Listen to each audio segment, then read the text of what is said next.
આવતીકાલે શહેરભરમાં એક સાથે બે મોટા તહેવારની ઉજવણી થનાર છે। એક બાજુ ભગવાન જગન્નાથની યાત્રા તો બીજી તરફ ઈદની ઉજવણી। આ બંને તહેવારોને ધ્યાનમાં રાખી રથયાત્રાની રૂટ બાબતે શહેર પોલીસ કમિશનર દ્વારા પ્રેસ કોન્ફરન્સ કરવામાં આવી હતી।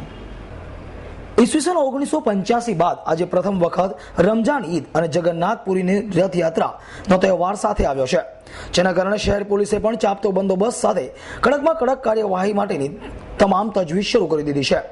શહેર પોલીસે છેલ્લા 6-7 દિવસથી પોતાનું પેટ્રોલિંગ શરૂ કર્યું છે, પરંતુ છેલ્લા 1 મહિનાથી તેઓએ આ કામગીરી માટે ખાસ કરીને નોંધ લીધી છે અને આખરે શહેર પોલીસે છેલ્લા 1 મહિનાની કામગીરી પણ આજે ઉલ્લેખ બતાવ્યો હતો। આ ઉપરાંત શહેર પોલીસ કમિશનરે આજે એક પત્રકાર પરિષદનું આયોજન કર્યું હતું, જેમાં તેમણે રથયાત્રા તથા રમજાન ઈદ વિશે માહિતી પૂરી પાડી હતી।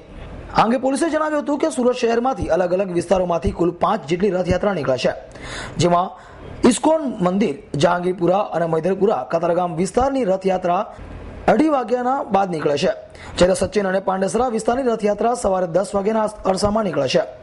જો કે છેલ્લા 5 વર્ષથી અનિચ્છનીય કોઈ બનાવ બનવા પામ્યો નથી અને હાલમાં પણ હિન્દુ મુસ્લિમ બંને કોમના લોકો કોમી એકલાસ ભર્યા વાતાવરણમાં શાંતિપૂર્ણ રીતે આ તહેવાર ઉજવી રહ્યા છે।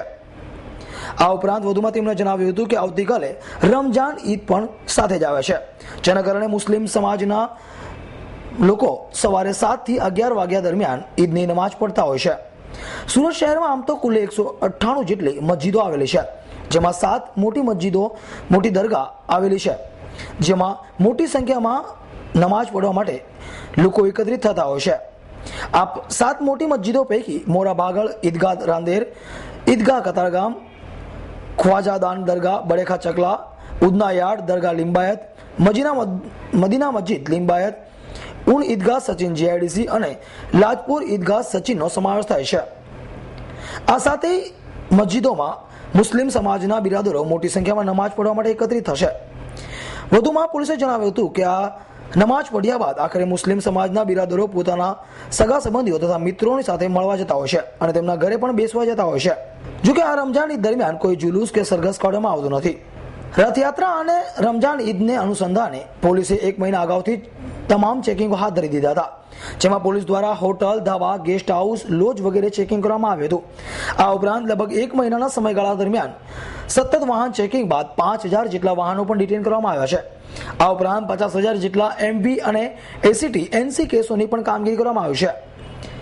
તારીખ 17/7/2015ના રોજ સુરત શહેર શાંતિ સમિતિના સભ્યો, રથયાત્રા આયોજકો અને પોલીસ અધિકારીઓની મીટિંગ યોજવામાં આવી હતી, જેમાં 351 જેટલા શાંતિ સમિતિના સભ્યો હાજર રહ્યા હતા।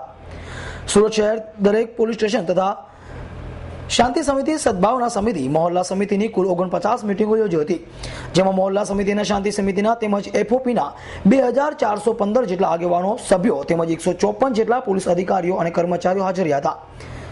સુરત શહેરમાં તમામ જગ્યાએ બંદોબસ્ત માટે અને ખાસ કરીને સંવેદનશીલ વિસ્તારોમાં ફૂટ પેટ્રોલિંગ કરવામાં આવશે। તેના માટે ખાસ કરીને હાલમાં 900 જેટલા હોમગાર્ડ્સની ફાળવણી પણ કરવામાં આવી છે।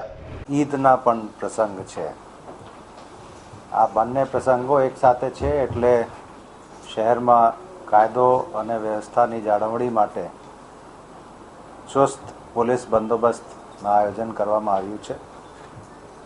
રથયાત્રા 5 પોલીસ સ્ટેશન એરિયામાંથી નીકળવાની છે। એમાં સૌથી મોટી રથયાત્રા ઇસ્કોન મંદિરની છે, જે રેલવે સ્ટેશનથી નીકળીને જહાંગીરપુરા ઇસ્કોન મંદિર સુધી જશે, શહેરના ડિફરન્ટ એરિયાઝમાંથી પસાર થઈને। બીજી જે રથયાત્રાઓ છે એ નાની રથયાત્રાઓ છે અને પોતપોતાના વિસ્તારમાં ફરશે। રમઝાન ઈદની જે નમાઝ છે એ સવારના ટાઈમમાં પઢવામાં આવશે અને શહેર વિસ્તારમાં 7 મોટી ઈદગાહ આવેલી છે, જ્યાં ઈદના નિમિત્તે નમાઝ પઢવામાં આવશે। એ સિવાય 198 મસ્જિદ છે, ત્યાં પણ લોકો જવાના છે અને નમાઝ પડ્યા પછી પણ મુસ્લિમ ભાઈઓ અને બહેનો શહેરના વિવિધ પબ્લિક પ્લેસીસ ઉપર જાય છે। એ બંને પ્રસંગોને ધ્યાનમાં રાખીને શહેરમાં ચુસ્ત પોલીસ બંદોબસ્તના આયોજન કરવામાં આવ્યા છે। શહેર પોલીસના તમામ અધિકારીઓ અને જવાનો સ્ટેન્ડ 2માં રહેશે, એટલે સવારથી જ અમે તમામ પોલીસ અધિકારી અને જવાન એટલે અરાઉન્ડ 3800 શહેરના વિભિન્ન વિસ્તારોમાં સ્ટેન્ડ 2માં બંદોબસ્ત જાળવશે.